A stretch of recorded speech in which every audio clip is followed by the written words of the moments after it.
Milana gəlmisən. Şəhəri gəz. Şəhərin gözəlliyindən həzz al. Bu maraqlı yerlərinə bax. Pastasının dadına bax. Brendlərə bax. Yəni bir sözlə gözəllikdən həzz al. Yox, birdən-birə gəlib elə bir yerə çıxırsan ki, yadına çökələ deyən İran, Amerika, İsrail döyüşür və mütləq video çəkməlisən. Olur da belə şeylər. Burak ben yine geldim.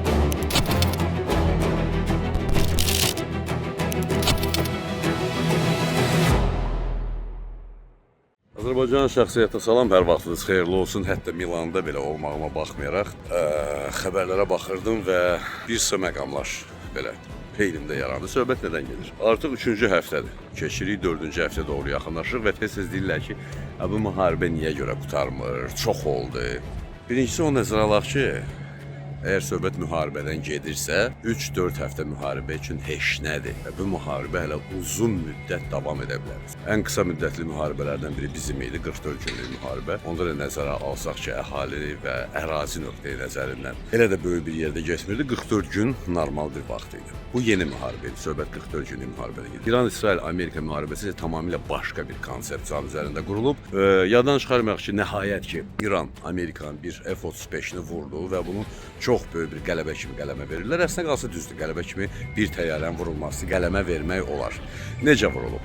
Təyyarə hava hücumundan müdafiə qüvvələrinin radarlarına düşməyib. Təyyarə çox aşağı yüksəklikdən uçurdu, F-35-dən söhbət gedir və həmin o təyyarəni yerdən zenit artilleriya qurğusu ilə zədələyiblər. Vurulsa təyyarə dərhal yerə düşməli. O təyyarə zenit artilleriya qurğusu ilə zədələnib, yəni gözlə görürsən, atırsan, vurursan. Yəni o elə istənilən hədəfi vurmaq olar və təyyarə qayıdır öz bazasına. Amma fakt F-35 vuruldu, zədələndi. Ondan başqa, məhz İranın İsrailin şəhərlərinə atdığı raketlər artıq çox ciddi fəsadlar yaratmağa başlayır və ultra-ortodoksların yaşadığı yaşayış ərazisinə İranın atdığı raketlərin düşməsi sayəsində 100-dən çox yaralı, ölülərin sayını yəhudilər demirlər, amma ölülərin sayı da az deyil və problem də niyə görədir? Ultra-ortodoks yəhudilər ümumiyyətlə müdafiə olunun və s. və laxır onu qəbul eləmirlər. Onlar üçün tamamilə başqa bir konsepsiya var və maraqlananlar oxuya bilərlər ki, ultra-ortodokslar yəhudilərdən söhbət gedir. Ümumiyyətlə olan həyat tərzi necədir? Hətta bunu qəbul eləmək həddən artıq çətindir.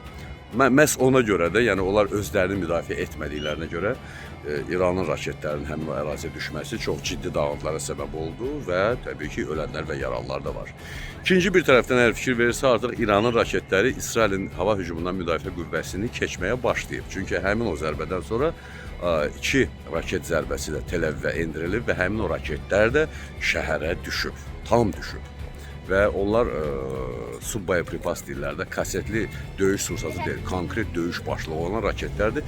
Xürrəmşəhr 4 raketlərindən gedir söhbət və onlar da güclü raketlərdir. Haradasa bir yarım tonluq döyüş başlığına malikdir. Kasetli raketlərdən niyə görə istifadə olunur? Bir qayda olaraq kasetli raketlər istifadə olunur canlı qüvvəni açıq ərazidə öldürmək üçün. Ermənilər yeri gəlmişlər elə kasetli raketlərdən istifadə eləmişlər Bərdədə bizə qarşı, yadınızdadsa. İndi də İran kasetli raketlərdən istifadə edir yəhudilərə qarşı şəhər zonasında. Yəni həmin o kasetli döyüş sursatları ilə sən bina dağıda bilməzsən, infrastruktur dağıda bilməzsən, hansısa bir hərbi hissəni dağıda bilməzsən. Onlar yalnız və yalnız canlı qüvvəni məhv eləmək üçün nəzərdə tutulmuş döyüş sursatıdır. Və niyə görə məhz kasetli raketlərdən istifadə olunur? Bir neçə variant var. Ya konkret canlı qüvvə qırılmalıdır, söhbət mülki şəxslərdən də gedə bilər. Bu da başa düşülən bir şeydir. Ya əsas döyüş başlıqlı, fuqas döyüş başlıqlı raketlər artıq azalmaq üzrədir. Ona görə də kasetli döyüş başlıqlarını keçirlər. Bu da mümkündür. Bu variant istisna olunmur. Və yaxud ola bilər ki, sadəcə olaraq əlimdə nə var onu da atıram. Yəni bu da mümkündür. Amma bu müharibə bizə çox şey öyrətdi. Və istər İrandan, istər Amerikadan, istərsə də İsraildən öyrənəcəyimiz çox şeylər var. İrandan biz bu müharibədə nəyi öyrənməliyik? Bu mütləqdir. 1. İdeoloji tərəfi. İdeologiya etiraf eləmək lazımdır ki, səhv, düz fərq eləməz, amma İranda çox güclüdür. Və bu ideoloji güc İrana hətta indiki vəziyyətdə yerində möhkəm dayanmaq imkanı verir. Baxmayaraq ki, nə qədər insan ölür, komandanlıqdan nə qədər insan qırılır, Fakt, onlar dayanıblar. Məhz ona görə deyirik ki, bəzi adamlar deyirlər ki, nə oldu deyə çox çəkdi. İdeologiya çox vacibdir və bunu öyrənməliyik. 2. Ölkənin özünün mütləqdir ki, hərbi nöqteyi nəzərdən müasir silah texnologiyalarının istehsalı. İran nə edir? Raket texnologiyalarına və dron texnologiyalarına xüsusilə fikir verir. Və İran blokadada ola-ola bilirik də vəziyyəti. Rusiyadan, Şimali Koreyadan, Çindən texnologiyalar alır və bunun müqabilində özünün raket arsenalını yaratmağa başladı. Minlərlə, neçə min demək mümkün deyil, amma minlərlə raketi İran düzəldə bildi. İran elə bir silah sisteminə qol qoyub ki, həmin o silah sistemi bir qayda olaraq İrana indiyə kimi İsrailə, Amerikaya, ərəb ölkələrinə cavab verməyə imkanı yaradır. Deməli, mütləqdir ki, raket silahlanması ölkədə olsun. 3. Dron. İran Şahid dronları, Araş-2 dronları, Azərbaycana atılan araçları nəzərdə tuturam və müxtəlif tip dronların istehsalında irəlidə gedir. Primitivdir dronlar, bəli, razıyam, primitivdir, amma primitiv olduğu qədər də effektivdir. Rusiya-Ukrayna müharibəsində istifadə olundu, bu dəqiqə ərəb ölkələrinə qarşı istifadə olunur, Amerikanın və İsrailin hərbi obyektlərinə qarşı istifadə olunur və effektiv də istifadə olunur. Və 10 minlərlə dronun istehsalı İrana bu dəqiqə İsrail və Amerikaya qarşı döyüşmə imkanı verir.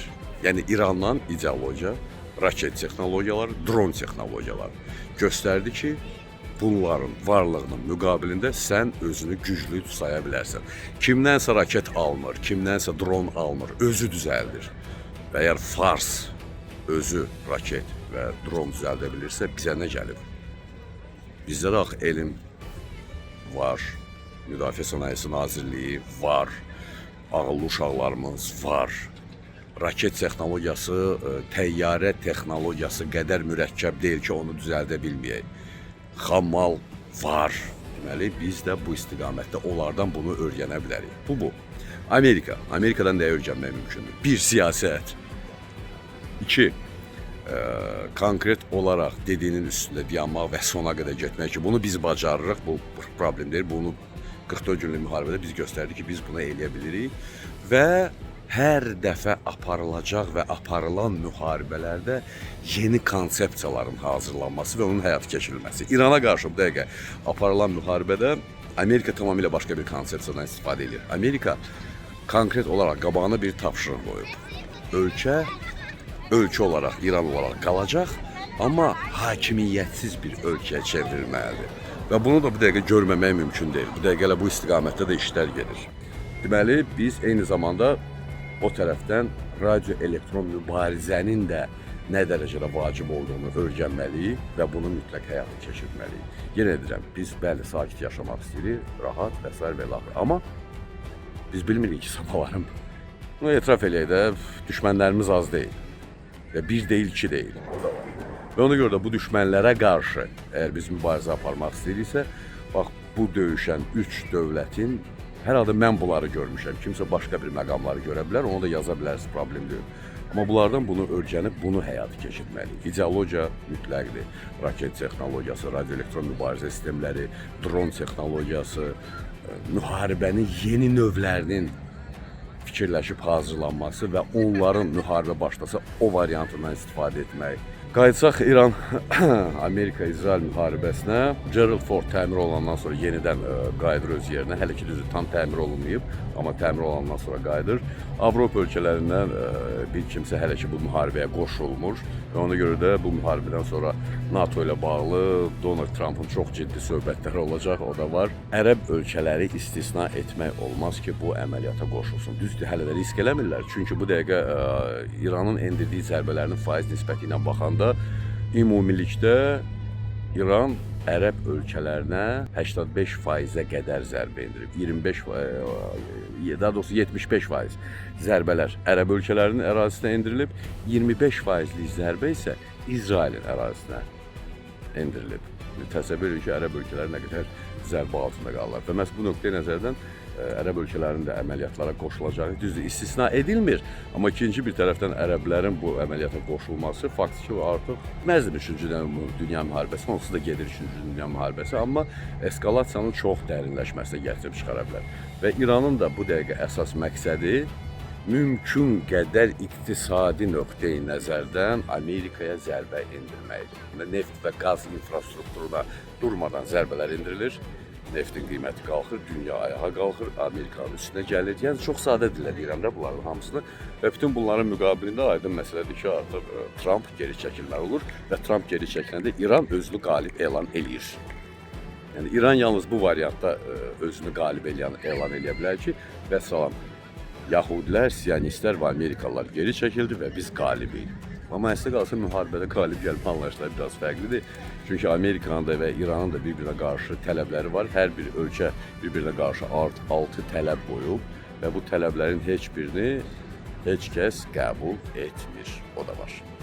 Nə qədər ki, bu tələblər hər iki tərəfdən qəbul edilməyib, hərbi əməliyyatlar davam edəcək.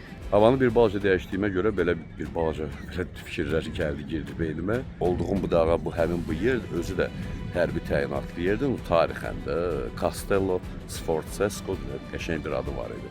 Orta əsrlərdə bura müdafiə qalası olub yeri gəlmişkən, belə bir ərazisi var. Belə, vəssalam, abunə olmağı yaddan çıxarmırıq və ümumiyyətlə bundan sonra hələ nələr baş verəcək, bütün bunlar barəsində məlumatları sizə təbii ki, çatdıracağım.